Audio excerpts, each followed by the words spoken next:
First, Mr. President, on an important piece of internal business, workplace harassment is unacceptable anywhere, end of story. The United States Congress is certainly no exception. Here, as everywhere, employees must be free to work without fearing they'll be the victim of harassment. So a consensus emerged among members in both the House and the Senate that we should do more to hold people accountable, protect staff, and help prevent harassment in the first place.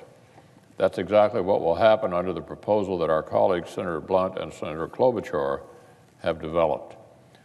These colleagues of ours deserve big thanks.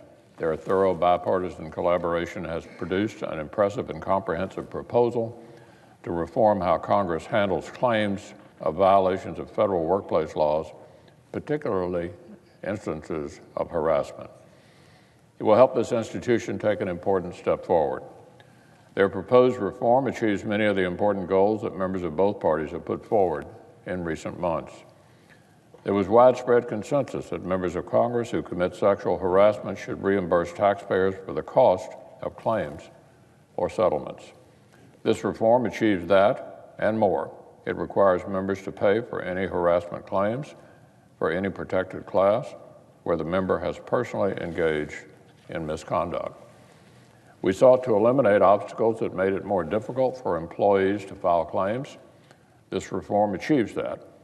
It eliminates the mandatory counseling, the mandatory mediation, and the mandatory cooling off period that current law required employees to go through before filing a claim of a workplace violation.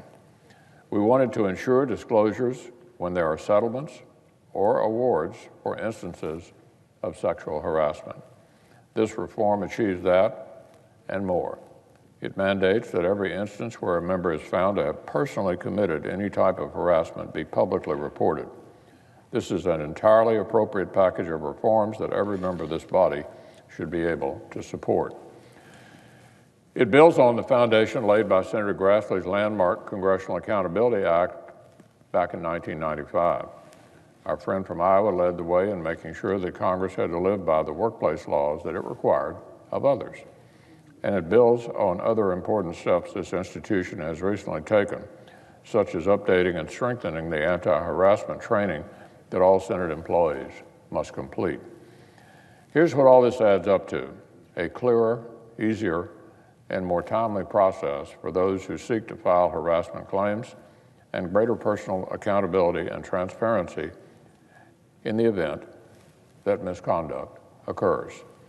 The Democratic leader and I are grateful to Senator Blunt and Senator Klobuchar for their hard work in assembling this proposal. It has our enthusiastic support.